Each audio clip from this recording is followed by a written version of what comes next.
Hello दोस्तों। तो मेरे सभी हवलदारों की हवलदारनियों की तैयारी काफ़ी अच्छे से चल रही होगी। और जैसा मैंने आपको बोला था कि हमारी एंशियंट हिस्ट्री खत्म हो गई है, तो उससे क्वेश्चन प्रैक्टिस कर लेते हैं। तो यही टेस्ट सीरीज मैं आप सब लोगों के सामने लेकर आया। ओके। टारगेट वही है कि जीएस का डर खत्म करना है कि भाई मेरे से 50 में से 20 बन रहे, 22 बन रहे। तो वो रेंज जो है ना, उसको क्रॉस करना है अपने को। ठीक है, सिलेक्शन लेना है। तो यहाँ पर ये रहा आपके सामने फर्स्ट क्वेश्चन। देखो यार, ये बोल रहा है कि भारत में प्रापाषाण युग के कितने चरण हैं।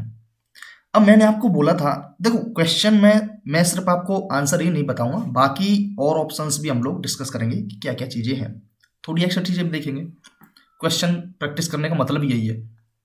तो प्रापाषाण युग मैंने आपको बताया था कि जो पाषाण काल है वो 3 पार्ट्स में था। ठीक है, प्रापाषाण, मध्यपाषाण और नवपाषाण। ओके, अगर 3 पार्ट में था। ठीक है। और फिर मैंने आपको बोला था कि यार ये जो प्रापाषाण है वो अलग से 3 पार्ट्स में डिवाइड हुआ है। निम्न प्रापाषाण, ठीक है, मध्य प्रापाषाण और उच्च प्रापाषाण। तो यही है। और इसी उच्च प्रापाषाण से शुरुआत हुई थी हेमोसेपियंस की, जो हमारे पूर्वज माने जाते हैं। ओके, इंसानों के।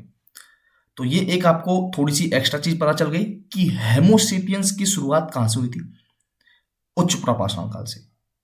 ठीक है ना। ओके। अब यहां पर प्रापाषाण युग को कितने चरण, ठीक है, कितने चरण है, तो क्या आपको नहीं पता कि कितने चरण है? 1, 2 और 3। तो टोटल 3 चरण है। ऑप्शन होगा सी। ओके, ये चीज तो मैंने बोलते बोलते बता दी थी आपको कि ये 3 पार्ट्स में है। ओके, चलिए नेक्स्ट क्वेश्चन है। ये रहा कि मोहनजोदड़ो के विशाल स्नानागार की खुदाई निम्न में से किस क्षेत्र में की गई थी? बताओ भाई। अब देखो, मैंने आपको बोला था कि यार जो हड़प्पा सभ्यता थी, ठीक है, जो सिंधु घाटी सभ्यता थी, उसमें अगर आप देखोगे तो एक जगह तो दुर्ग भी था। ठीक है, टीला जिसे हम बोल रहे हैं, एक ऊंची साइड थी और एक ये नीची साइड थी, निचला एरिया था। ओके। और ये जो ऊंचा वाला पार्ट है, ये क्या है, ये दुर्ग से ढका हुआ था, दुर्ग वाला हिस्सा। यहाँ से मतलब बाउंड्रीज वगैरह की रखी थी। ओके, ताकि कोई बाहर से ना आ पाए अंदर। और यहाँ पर एलाइट लोग रहते थे, थोड़े रईस टाइप। ठीक है, ये चीज मैंने आपको बोली थी। तो अब विशाल सराहना घर, अब ऐसा तो है नहीं कि यहाँ जो ये वाला एरिया है, निचला पार्ट जो है इसमें होगा, तो इसमें तो होगा नहीं। होगा कहाँ? यहीं। अब देखो, निचला शहर तो यहाँ से खत्म हो गया, घर का आंगन ये नहीं रहा, रिहायशी कॉम्प्लेक्स हाँ मानते हैं कि मोहनजोदड़ो के अंदर जो, लाइक, अगर आप देखोगे जो बड़ा एरिया है वहां पर बड़े लोग रहते थे, दुर्ग वाला एरिया था। बट क्या रिहायशी कॉम्प्लेक्स के अंदर विशाल सराहनगर था? नहीं भाई। विशाल सराहनगर आपको, अब मैंने ये दीवार खड़ी कर दी दुर्ग एज ए, तो इसके अंदर मिलेगा ना। यहाँ जो घर है, ये जो घर है, कॉम्प्लेक्स बने हुए हैं यहाँ, मान लो इन घरों के अंदर थोड़ी ना मिलेगा। तो ऑप्शन तो ये भी एलिमिनेट हो गया। तो बचा क्या? दुर्ग। यही आंसर होगा। किस क्षेत्र में की गई खुदाई? दुर्ग में की गई है। समझ गए? चलिए नेक्स्ट है कि मोहनजोदड़ो नगर नियोजन में निम्न में से किस प्रकार के पैटर्न का पालन किया गया है? वृत्तीय, क्या इस तरह से है? बेलनाकार, क्या इस तरीके से है? ठीक है, आयताकार, क्या इस तरीके से है? या फिर जाल, जाल बोले तो इस तरीके का डायग्राम, और इसमें इधर से नालियां हैं, इधर से हैं सड़कें, यहाँ पर काट रही हैं, त्रिकोण पर काट रही हैं, तो उस तरीके से। बताओ भाई। देखो, हमने बोला था कि जो हड़प्पा सभ्यता है, जितने भी उसके नगर हैं, वो त्रिकोणीय आधार पर हैं। ठीक है, शेप उनकी त्रिकोणीय है। अब इसी त्रिकोणीय आधार पर देखोगे तो घर बने हुए हैं, इधर ऐसे ऐसे घर भी हैं। ठीक है, फिर घरों के बाहर नालियां हैं ऐसे सिल्लियों से ढकी हुई। तो आपको जो दिखेगा वो जाल टाइप पैटर्न दिखेगा। ये कहीं बेलनाकार नहीं है, वृत्ताकार नहीं है, आयताकार नहीं है, जाल टाइप पैटर्न यहां पर दिखेगा। That's answer is D. ठीक है, मैं साथ साथ में आपको एक्स्ट्रा चीजें बताता चल रहा हूं, ऐसा नहीं है। ओके, जहां कहीं भी होगी। तो नेक्स्ट है कि हड़प्पा सभ्यता के दौरान कांस्य की मूर्ति, भाई कांस्य की मूर्ति बनाने के लिए किस विधि का प्रयोग किया जाता था? अच्छा, कांसे की मूर्ति थी किसकी? क्या वो पुरोहित की थी? ऐसा है क्या? क्या वो पशुपति की थी? नहीं, कांसे की मूर्ति थी डांसिंग गर्ल की। डांसिंग गर्ल, नाचती हुई लड़की की। मिली कहां थी? मोहनजोदड़ो में। कहां पर मिली थी? मोहनजोदड़ो में। और मैंने इसके बारे में और भी बताया था कि भाई नग्न अवस्था में है, चूड़ियां पहनी हुई हैं, ठीक है, आभूषण है, त्रिभंग मुद्रा है, ये चीज मैंने बताई थी। क्वेश्चन ये भी आ सकता है कि त्रिभंग मुद्रा में हड़प्पा सभ्यता में क्या मिला है? ठीक है, क्या हाथी दांत की नक्काशी मिली है, पशुपति की सील मिली है? ठीक है, ऐसा पूछ सकते हैं वो।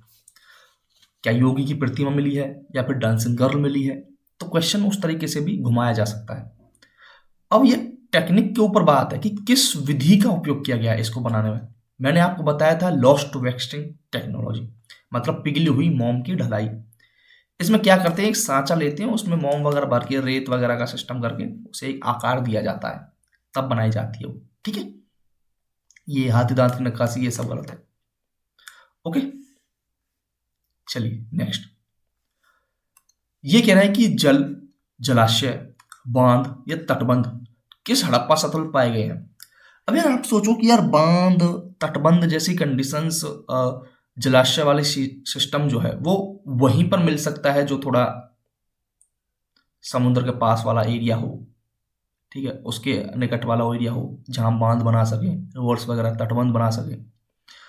ओके, तो एक मैंने आपको बताया था कि यार एक जगह पर हमें विशाल क्या मिला है, स्नानागार नहीं,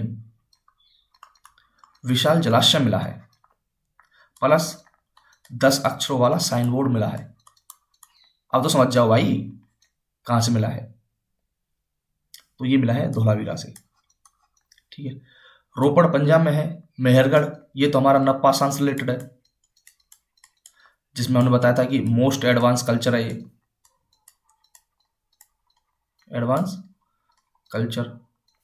गेहूं के प्रमाण मिले हैं, गेहूं के प्रमाण मिले हैं। सुरकोटड़ा, सुरकोटड़ा से देखो यार, मेनली हम लोगों को घोड़े का प्रमाण नहीं मिलता है सिंधु घाटी सभ्यता में, बट बाद में लेटर वैदिक, सॉरी लेटर हड़प्पा में हमें प्रमाण मिलते हैं, एक जगह एविडेंसेस मिलते हैं सुरकोटड़ा के अंदर। जो घोड़ा है, घोड़े की अस्थियों के प्रमाण मिलते हैं, अस्थियां मिलती हैं। ठीक है, तो खैर घोड़े को पालतू वगैरह ऐसी चीजें थी नहीं, क्योंकि वो सारी चीजें आपको वैदिक पीरियड में जानने को मिलेंगी। तो पूछ सकता है कि भाई घोड़े के प्रमाण मिले, हाँ भाई मिले हैं। ठीक है, तो ये सुरकोटड़ा से हमें घोड़े की अस्थियां मिली है। तो क्वेश्चन यहाँ जब जब जलाशय के बारे में पूछा हुआ है तो वो पूछ सकता है घोड़े की अस्थियां कहाँ से मिली है। ओके, तो वो भी पूछ सकता है, तो याद रखना है भाई। चलिए नेक्स्ट है, धोलावीरा का हड़प्पा नगर कितने भागों में विभाजित था? बताओ, मैंने आपको बताया था भाई धोलावीरा के बारे में, कितने भागों में डिवाइडेड था। मैंने एक ऐसे डायग्राम बनाया था, फिर मैंने बताया था कि नॉर्थ, मिडिल और साउथ। अब भी समझ जाओ कि भाई 3 भागों में विभाजित था। ठीक है, देखो इसके अंदर एक चीज और है कि ये जो एरिया है इसकी 4 बाउंड्री है, ये जो मिडल वाला एरिया है इसकी बाउंड्री है, साउथ वाला एरिया है इसकी बाउंड्री है, फिर इसकी कंप्लीट बाउंड्री है, उस तरीके से है। ठीक है, ये चीज याद रखनी है। नेक्स्ट है कि ऋग्वेद संहिता में कितनी पुस्तकें शामिल हैं? बताओ, ऋग्वेद के अंदर मैंने बताया था कि कितने मंडल हैं।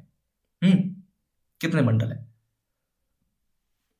उस तरीके से समझ जाओ भाई, 10 मंडल है, उन्हीं को बुक्स का नाम दिया जाए। ठीक है, और क्या बताया था, 1 to 7 ओल्ड है।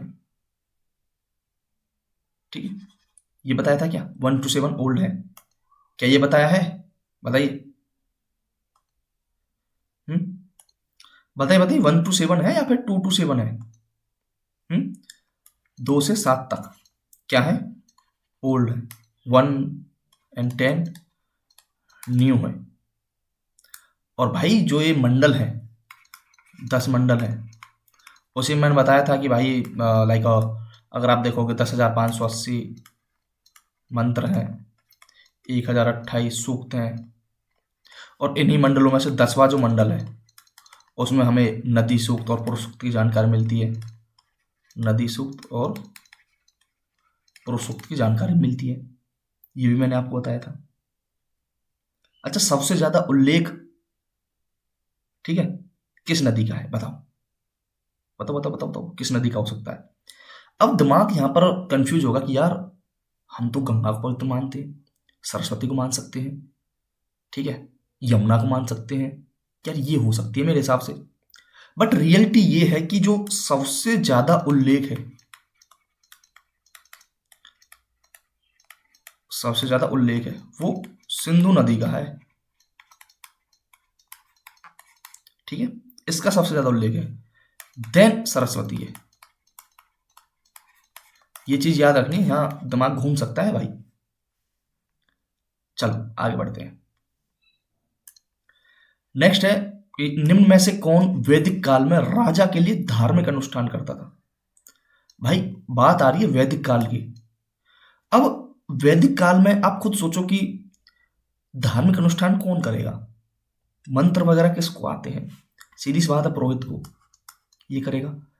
बट यहां एक चीज और है वैदिक काल में कि वैदिक काल में कर्मकांड नहीं था, कर्मकांड नहीं था। ये कर्मकांड आया है लेटर वैदिक में। ऋग्वैदिक टाइम में ये कर्मकांड जैसी चीजें नहीं थी, ठीक है। वहां पर प्रकृति पूजा थी, ठीक है, मूर्ति पूजा नहीं थी, मूर्ति पूजा के प्रमाण नहीं मिलते हमें, ओके, वैदिक पीरियड में, समझ गए?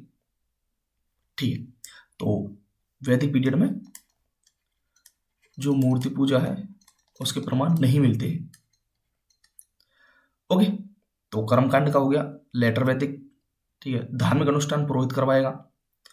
उसके बाद ये जो वर्ड है वज्रपति, मैंने बताया था वज्रपति कौन है, बताओ भाई?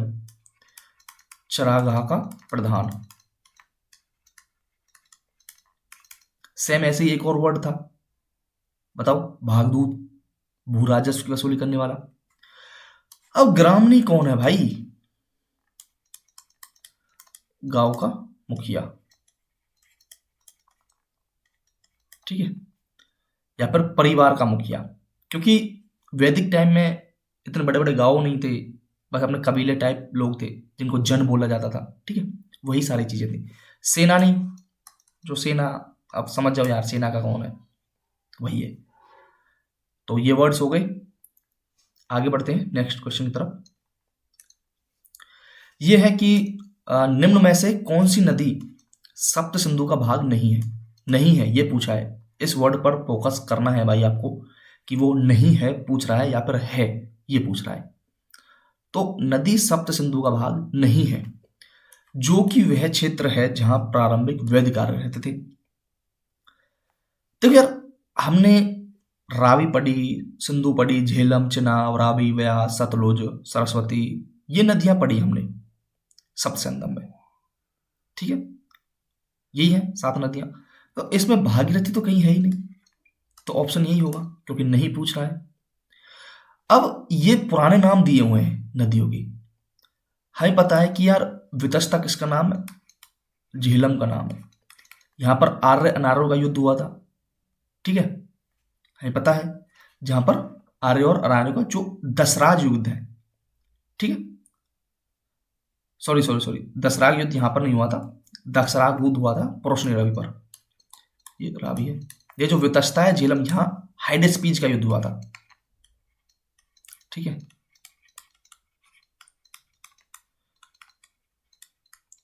ठीक है, पोरस और सिकंदर के बीच, समझ गए?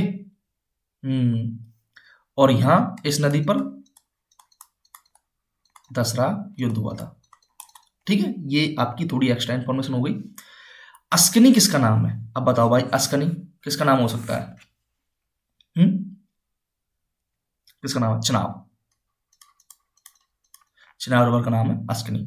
पुरुषनी रावी होगी, झेलम वितस्ता होगी। ठीक है, तो इसमें बहुत सारी चीजें जो मैंने पहले पढ़ाई हुई हैं वो भी आपकी रिकॉल हो रही हैं साथ के साथ ही। ओके, चलिए नेक्स्ट क्वेश्चन है आपके सामने, आपकी स्क्रीन पर ये रहा 7 करोड़ का सवाल। चलिए, प्रारंभिक वैदिक समाज में परिवार के मुखिया को किस नाम से जाना जाता था? बताओ भाई। देखो, प्रारंभिक वैदिक समाज में परिवार के मुखिया को किस नाम से जाना जाता था? कुलपा है, वज्रपति है, पुरोहित है, ग्रामणी है, या फिर कोई नहीं है? बताओ बताओ क्या हो सकता है? तो देखो यार, इसका आंसर क्या होगा? देखो, वज्रपति है नहीं क्योंकि हमने पहले देख लिया, पुरोहित है नहीं, कंफ्यूजन है इन दो में। ओके, क्यों? क्योंकि हमने जब लेटर वैदिक पढ़ा था, उत्तर वैदिक समाज, ठीक है, ये प्रारंभिक वैदिक समाज से मतलब है ऋग्वैदिक, फिर उत्तर वैदिक। ठीक है, तो हम लोगों ने जब उत्तर वैदिक काल पढ़ा था उसमें हमने कुलपा भी पढ़ा था। ठीक है, कि परिवार के मुखिया को कुलपा बोलते हैं। तो ये अगर यहाँ प्रारंभिक की जगह लेटर वैदिक आया था तब तो होता कुलपा, बट अब आया प्रारंभिक मीन्स ऋग्वैदिक, तो यहाँ होगा ग्रामीण। तो सी इसका आंसर हुआ। ठीक है, डी ये आएगा उत्तर वैदिक में।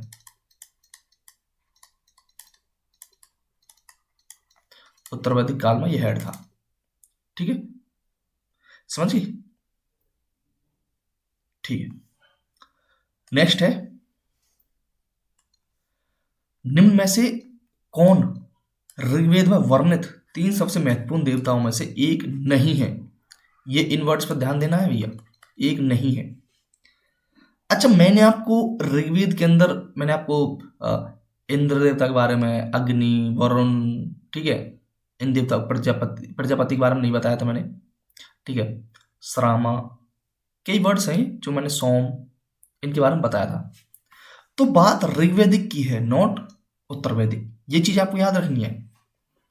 ठीक है, तो भाई सोम के देवता जो जंगल के हैं, इंद्र, अग्नि आग के देवता, ये पता है। तो प्रजापति जो है उनका उल्लेख यहां पर नहीं है। मेन जो प्रजापति है वो है किसके? कर्मकांड का देवता, क्योंकि कर्म कांडों की शुरुआत जो है वो उत्तर वैदिक काल में हुई थी। इसके पीछे भी स्टोरी है, क्यों कैसे, बट यहां वो जरूरी नहीं है, आपके लिए जरूरी है क्वेश्चन। ठीक है, तो आप उस पर ध्यान दीजिए, स्टोरी वगैरह रहने दो, फिर कभी बताएंगे। तो ये है उत्तर वैदिक काल में प्रजापति। सबसे महत्वपूर्ण जो देवता हुए थे उत्तर वैदिक काल में वो प्रजापति ही हुए हैं, क्योंकि ये कर्मकांडों के देवता थे और कर्मकांडों की शुरुआत उत्तर वैदिक काल में हुई थी बहुत ज्यादा। ऋग्वैदिक काल में कर्मकांड वगैरह नहीं थे। मेनली ज्यादातर चीजें जो इंसान था वो खुद ही कर लेता था, पूजा पाठ वगैरह जो भी थी। ठीक है, पुरोहित की भी इतनी ज्यादा आवश्यकता नहीं होती थी, क्योंकि उसे आहुति देनी है और प्रकृति पूजा करनी है और वंदन करना है या करना है, बस बात खत्म। बट यहां फिर दूसरे लोगों को काबू में भी करना है, इस वजह से कर्मकांड की शुरुआत उत्तर वैदिक में हो गई। अब हमें 2-3 वर्ड्स पढ़ने इंद्र के बारे में। इंद्र के बारे में हमने एक वर्ड पढ़ा है कि इंद्र को क्या बोलते हैं? इंद्र को पुरंदर या पुरभिंदर भी बोलते हैं, पुरंदर या, अच्छा पुरभिंदर क्यों बोल रहे हैं? क्योंकि इन्हें दुर्ग को तोड़ने वाला बोला गया है। दुर्ग को तोड़ने वाला, क्योंकि ताकतवर थे। अग्नि देवता को क्या बोला गया है? अग्नि को अतिथि। ठीक है, और सोम तो थे ही भाई जंगल के। प्रजापति के बारे में बता दिया, इंद्र के बारे में। तो कौन से देवता नहीं थे? प्रजापति नहीं थी, ऑप्शन होगा बी। चलिए आगे बढ़ते हैं।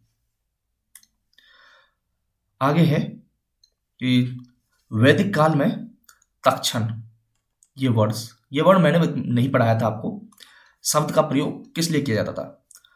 तो यार देखो, वैदिक काल में रथ वगैरह ये सारी चीजें तो थी, ठीक है, क्योंकि सीधी सी बात है, तक्षण शब्द का उपयोग हुआ है बढ़ई के लिए, नॉट रथकार कुलप या सेनानी, बढ़ई के लिए हुआ है, क्योंकि वो लकड़ी वगैरह चीर चार के काम करके, फिर एक रथकार होते थे जो रथ बनाते थे, समझ गए। तो यही है और कुछ नहीं है। तो इसका एक वर्ड सीधा याद रखना है कि भाई, मतलब जो तक्षण शब्द है उसका सीधा सा मतलब बढ़ई। क्योंकि अगर आप राजनीति की बात करोगे तो वहां पर एक चीज और बोली जाती है कि वैदिक काल में लोग रथ निर्माण से परिचित थे, रथ निर्माण से परिचित थे, बिल्कुल थे। क्योंकि क्यों, कैसे, कैसे पता चला? क्योंकि हमें स्पोक्ड व्हील मिला है। क्या होता है स्पोक्ड व्हील? देखो ऐसे पहिया लगा होता है ना, ऐसे इस तरीके से पहिया जो होता है, तो ये मिला है। और ये किस लिए लगाया जाता था? उसी में चलने के लिए, रथ वगैरह में। तो इस वजह से हमें पता चला कि रथ निर्माण से परिचित थे। अब रथ बना रहे हैं तो रथ रथ कौन बनाएगा? रथकार बनाएगा। बट उसके लिए लकड़ी वगैरह कौन देगा? वो बढ़ई का काम है। तो सीधी सी बात है, तक्षण बढ़ई के लिए। ओके, ठीक है, चलते हैं नेक्स्ट क्वेश्चन तरफ। मगध साम्राज्य पर शासन करने वाले प्रथम राजवंश का नाम क्या था? बताओ भाई। मैंने आपको बताया था कि मगध साम्राज्य पर पहला जो राजवंश था वो कौन सा था? हर्यक वंश। कौन है संस्थापक? बताओ बताओ बताओ, हर्यक वंश के। बिंबिसार, ठीक है। शिशुनाग, मौर्य वंश, चंद्रगुप्त मौर्य, नंद वंश, ये सारी चीजें हैं। महापद्म नंद, ठीक है। कालाशोक इसके शासक थे। चलिए नेक्स्ट बढ़ते हैं, इसमें तो ज्यादा कुछ करना है नहीं। ये है कि मौर्य वंश की स्थापना के लिए चंद्रगुप्त मौर्य ने किसे हराया था? अब क्या आप इसका आंसर नहीं दे पाओगे? ये क्वेश्चन मैं आपको पहले ही क्लियर कर देता हूं कि ये मैंने नहीं बनाए हैं, ये आपके PYQ हैं। अगर मैं क्वेश्चन बनाता तो इतने आसान नहीं बनाता, मैं थोड़ा घुमाता चीजों को, थोड़ा और डेप्थ में जाता, अलग तरीके से बनाता, स्टेटमेंट वाइज भी बना देता दो चार क्वेश्चन। ये क्वेश्चन आपके PYQ हैं जितने भी हैं।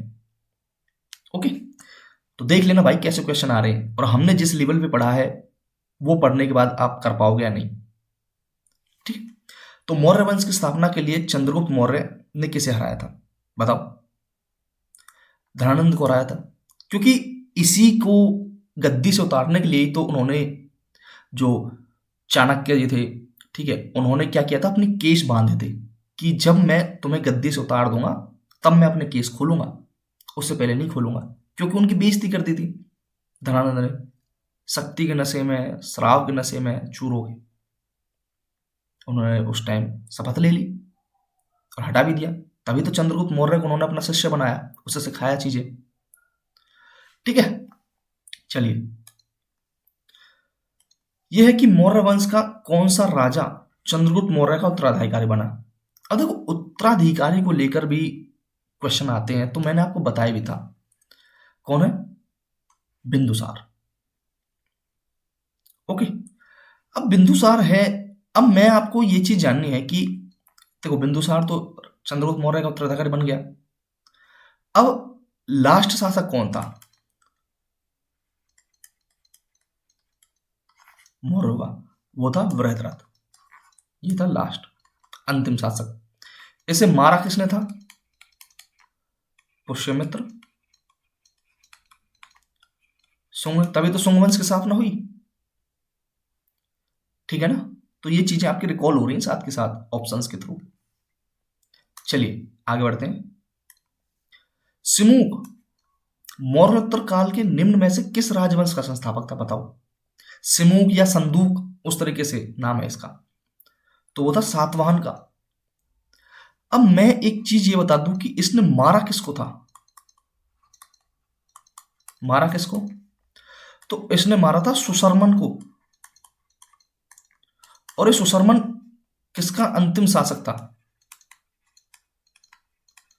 ये अंतिम शासक था किसका? कन्नव का। हम्म। और कन्नव वंश का संस्थापक कौन था? वासुदेव कन्नम। समझ गए ना? ओके जी, चलिए आगे बढ़ते हैं। कुषाण की तो आपको पता है, वेंकटफिशस। पर्थियन पेलम में हमने एक शासक पढ़ा था, गोंडोपर्नीज, ठीक है, जिनका एक अभिलेख है तख्तेबाई अभिलेख, जिससे जानकारी मिलती है कि उनके शासन टाइम में एक ईसाई मिशनरी आया था, सेंट पॉल करके, ठीक है। तो इतनी चीजें हैं, तो द्वार द्वार चीजें आपके रिकॉल हो रही हैं, तो ये आपके लिए बेनिफिट है। चलिए, यह है कि शासन कला, राजनीति विज्ञान, आर्थिक नीति, सैन्य रणनीति पर एक प्राचीन भारतीय संस्कृत ग्रंथ अर्थशास्त्र किसने लिखा है? बताओ, किसने लिखा था ये अर्थशास्त्र? तो ये लिखा है विष्णुगुप्त, जिनका एक और नाम है चाणक्य, ठीक है। जैसे बहुत बार हंसी मजाक करते हैं ना कि ये चीज कैसे हो गई, भाई वो चाणक्य ने अपनी रफ कॉपी में लिख के छोड़ गए थे, आपने रील्स वगैरह देखे होंगे, तो विष्णुगुप्त इन्हीं का ही नाम है। ओके, चलिए आगे बढ़ते हैं। नेक्स्ट, पतंजलि किसके संकलन के लिए विख्यात है? मैंने आपको बताया था जो षड्दर्शन था, सांख्य, योग, वैशेषिक, ठीक है, उस तरीके से उत्तर मीमांसा, पूर्व मीमांसा, हाँ। तो पतंजलि थे योग के। पंचतंत्र किसकी है? विष्णु शर्मा की। मैंने आपको एक चीज और बताई थी कि पंचतंत्र की एक चालाक लोमड़ी, लाइक वो करके, जहां से एक प्रमाण मिला है चालाक लोमड़ी का, धौलावीरा से, नहीं सॉरी, धौलावीरा नहीं, लोथल से, ठीक है। तो वो भी है। आयुर्वेद, यार ये तो आप खुद सोचो ना, आयुर्वेद है क्या? उपवेद है। किसका? ऋग्वेद का, ऋग्वेद का उपवेद है ये। ओके, और ये ब्रह्मसूत्र, ब्रह्मसूत्र पर टीका लिखा है, ये सारी चीजें हैं यार, और कुछ नहीं है। नेक्स्ट क्वेश्चन, सिकंदर के आक्रमण के फलस्वरूप निम्न में से किस वंश का उदय हुआ? बताओ भाई। मौर्य, क्योंकि उसे हराया किसने था? चंद्रगुप्त मौर्य ने। मीन्स हराया, देखो ये बोला जाता है, बट वो पहले ही चला गया था, तो उदय किस वंश का हुआ था? मौर्य वंश का ही हुआ है, क्योंकि वो समकालीन किसका था? सिकंदर, जब वो आया था किसका शासन चल रहा था? ठीक है, मगध पर किसका था? नंद वंश का था, धनानंद था। अब इन दोनों में युद्ध होता, उससे पहले उसकी सेना ने हार मान ली, सिकंदर की सेना ने, क्योंकि वो आगे व्यास रिवर से आगे नहीं बढ़ रहे थे, ठीक है। अब जब वो वापस लौटकर चला गया, तो धनानंद को किसने हराया था? चंद्रगुप्त मौर्य ने। तो सीधी सी बात है कि आक्रमण के फलस्वरूप जब वो चला गया, तो किस वंश का उदय हुआ? मौर्य वंश का उदय हुआ, नंद वंश का पतन हुआ, क्योंकि धनानंद को हराया किसने था? चंद्रगुप्त मौर्य ने। तो उसके नाम से एक शासन वो हो गया, वंश का उदय हो गया, मौर्य वंश। सीधी सी बात है। नेक्स्ट है कि रुद्रदामन निम्न में से किस राजवंश से संबंधित है? बताओ भाई। रुद्रदामन का जूनागढ़ अभिलेख, तो ये था भाई शक शासक, और इन्हीं का ही है एक जूनागढ़ अभिलेख,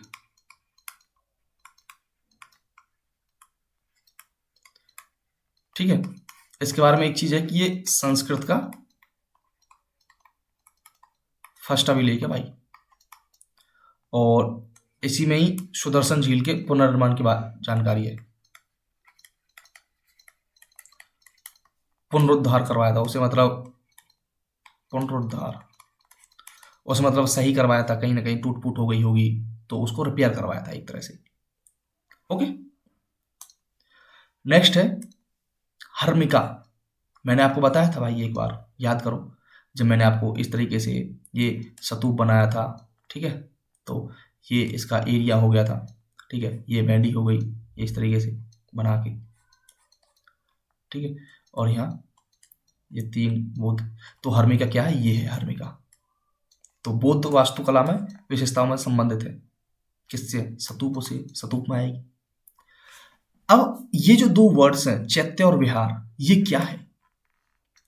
ठीक है, मुझे पता है मैंने आपको बौद्ध धर्म नहीं पढ़ाया अभी, बट मैं ये वर्ड बता देता हूं कि चैत्य क्या है और विहार क्या है। देखो यार, चैत्य वगैरह आपको देखने को मिलेंगे। चैत्य में पूजा पाठ वाले स्थल थे, और विहार जो थे वो थे ठहरने के लिए, रहने वाले। जैसे कुछ बौद्ध भिक्षु थे जो दूर दूर से आते थे, तो उनके ठहरने के लिए विहार बनाए गए थे। ठीक है, जब पत्थरों को काट कर जैसे गुफा वगैरह है तो वहां वो ठहरते थे, रुकते थे। ठीक है, चैत्य की आपको पता ही है भाई, पूजा वगैरह वहां पर करते थे अपना जो भी है, तो वो पूजा पाठ से है। ओके, तो ये 2 वर्ड्स और पढ़ लेना भाई। चलिए आगे बढ़े। ये रहा नेक्स्ट क्वेश्चन। बुद्ध चरित्र के लेखक अश्वघोष किस कुषाण राजा के दरबार के दार्शनिक थे? अब यहां से इसी क्वेश्चन में से एक क्वेश्चन और बन गया कि बुद्ध चरित्र बुक के लेखक कौन है? अश्वघोष है। किसने लिखी है? अश्वघोष ने लिखी है। इस तरीके से क्वेश्चन आया हुआ है, मैंने वो डाला नहीं है क्योंकि कुछ क्वेश्चन सेम ही थे, थोड़ी सी स्टेटमेंट बदली हुई थी। जब मैं यहां आपको करा रहा हूं तो क्यों उन्हें बार बार ऐड करना है ना? तो बुद्ध चरित्र के लेखक हैं अश्वघोष। किस कुषाण राजा से? बताओ यार। कनिष्क फर्स्ट, क्योंकि कनिष्क फर्स्ट ही तो उन्हें अपने साथ ले गया था। क्योंकि जो 4th बौद्ध संगीति होनी थी वो कहाँ हुई थी? किसके टाइम में हुई थी? 4th बौद्ध संगीति इन्हीं के टाइम हुई थी। और कहाँ हुई थी? कश्मीर के कुंडलवन में हुई थी। समझ गए? तो उसमें 2 हेड थे, एक वसुमित्र और एक अश्वघोष। ठीक है, नेक्स्ट। निम्न में से किस शासक ने प्राचीन भारत में दक्कन में सातवाहन साम्राज्य को मजबूत किया था? किसने किया था? अच्छा, मैंने आपको एक बात बताई थी कि सातवाहन शासकों में से जो सातवाहन वंश था, सबसे प्रतापी राजा था गौतमीपुत्र सातकर्णी। तो उसी ने किया होगा मजबूत। सेकंड कौन था? यज्ञश्री सातकर्णी। और इसी के ही सिक्कों पर हमें जहाज के अंकन मिलते हैं। इससे पता चलता है कि भाई इनका बाहर दूसरे देशों में भी ट्रेड वगैरह था, बिजनेस व्यापार वगैरह था। गौतमीपुत्र सातकर्णी के बारे में एक चीज बोली जाती है कि ये वर्ण व्यवस्था के कट्टर समर्थक थे। ठीक है, वर्ण व्यवस्था के कट्टर समर्थक थे। नेक्स्ट है, भरतनाट्यम की उत्पत्ति निम्न में से किस राज्य में? अब भाई ये तो क्या ही बताना है, तमिलनाडु का सीधी सी बात है। ये मैंने डाल दिया बस, नृत्य वगैरह से कोई आ जाता है क्वेश्चन। नेक्स्ट है कि चोल वंश के राज चिन्ह में निम्न में से किस विकल्प का अंकन किया गया है? यार मैंने आपको बताया था जब मैंने चेर, चोल और पांड्य पढ़ाए थे, याद करो। इधर ये चेल, चोल, ये चेर है, ये चोल है, और ये नीचे की टाइप पांड्य है। तो मैंने आपको इनके बारे में कई सारी चीजें बताई हुई थी, भाई क्या है क्या नहीं है। तो ये पूछ रहे कि चोल वंश के राज चिन्ह, चोल वंश का राज चिन्ह क्या है? टाइगर, बाघ। चेर का क्या है? तीर धनुष। और पांड्या का फिश या कार्प, मछली।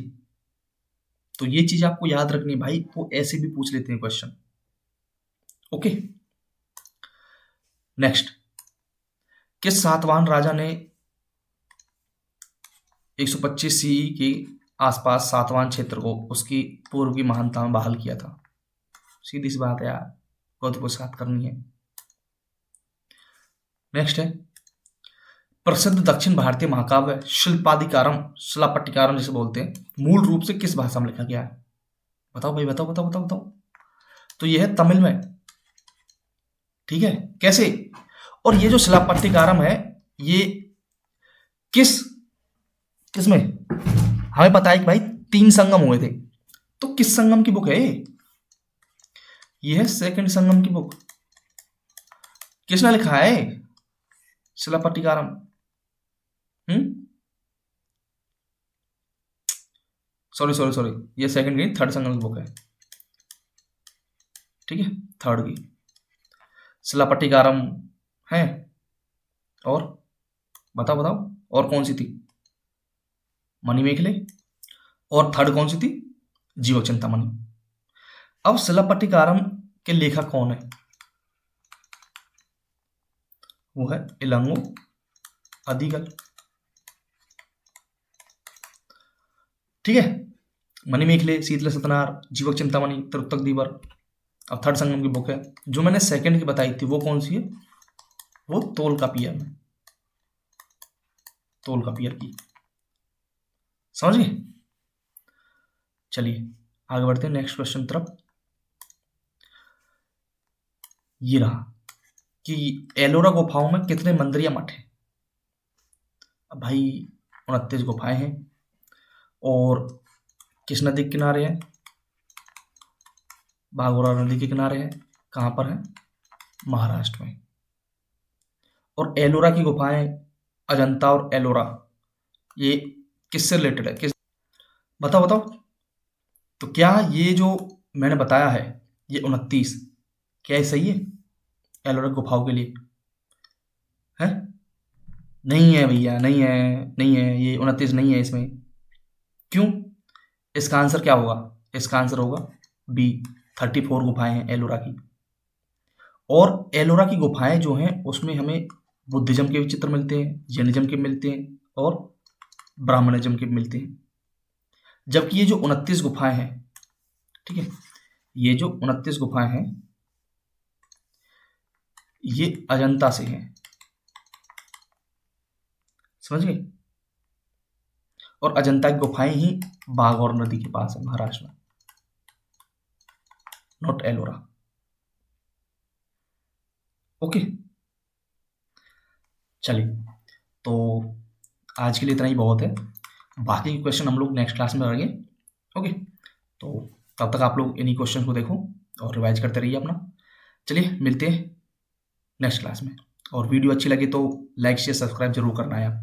ओके, आगे बढ़ाते रहना है, ठीक है, ताकि और बच्चों का भी सिलेक्शन हो। Thank you, thanks for watching.